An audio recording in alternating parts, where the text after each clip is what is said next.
Aquestes són les imatges que tots estàvem desitjant veure. Tot Masella de color blanc. Ara sí, això s'acosta, no tenim encara una data d'obertura, però treballem per poder-vos-la donar ben aviat. I per això us demanem que estigueu atents a la web i a les xarxes perquè tan aviat com puguem us n'informarem. Aquesta setmana ha nevat i aquesta ja serà la neu sobre la qual esquiarem tota la temporada 2022-2023. Esperem que damunt d'aquesta n'hi hagi molta més i que tinguem molt de gruix, però ara és el moment de fer la base i avui us volíem parlar d'això, de la importància de tenir una bona base.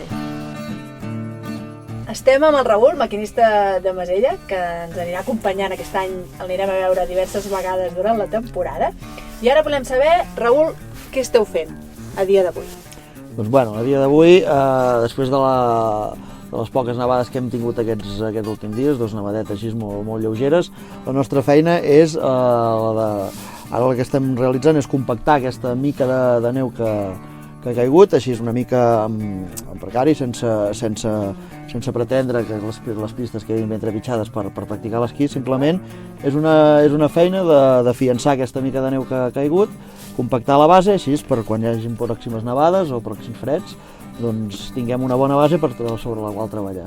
Perfecte, si et sembla, li preguntem a l'Eloi Cordomí com ha estat la situació meteorològica per crear aquesta bona base i quina és la previsió. Perfecte. Eloi, què ens en dius? Hola Anna, doncs mira, el cap de setmana passat va fer molt fred i per tant el terra es va refredar molt. Això va fer que dilluns a la matinada, quan va començar a nevar, ràpidament la neu s'agafés al terra i s'acumulessin uns 4 o 5 centímetres de neu. Era una neu humida, a més després va arribar la boira, per tant la neu es va anar fonent. Fins i tot a la tarda de dilluns va començar a ploure una miqueta, però aquesta pluja es va convertir en una nevada que va deixar uns 5 o 10 centímetres més. Tot això era una neu molt humida, amb molt contingut d'aigua, que després, com que les temperatures van baixar fins als 8 graus sota zero a dalt a Tossa, tot això es va congelar, es va compactar i això esdevindrà una base excel·lent per les nevades que vagin caient a partir d'ara o també per la neu que es vagi produint amb els canons. Eloi, i ara que ja tenim neu per fer aquesta base, et volem demanar què passarà els propers dies. Venen més nevades? Doncs mira, aquest divendres baixen una mica les temperatures i podríem tenir algun ruixat que, vaja, si deixa 1 o 2 dits de neu ja podria ser molt. Cap de setmana tranquil, amb temperatures una mica més altes. Dilluns que ve podria passar un front que deixa una miqueta més de neu, 3 dies tranquils i hi ha esperança que divendres n'arribi un altre, però no tenim gaire clar encara com acabarà això. I el que sí que veiem claríssim és que, mira, dilluns baixen fort les temperatures, dimarts continuen baixant i sembla que es mantindrien baixes tot el que resta de la setmana. Per tant, com a mínim, des del punt de vista de les temperatures, el pronòstic és esperançador.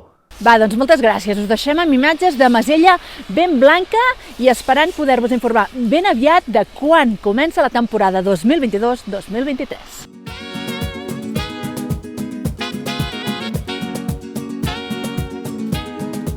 Vine a Masella a esquiar.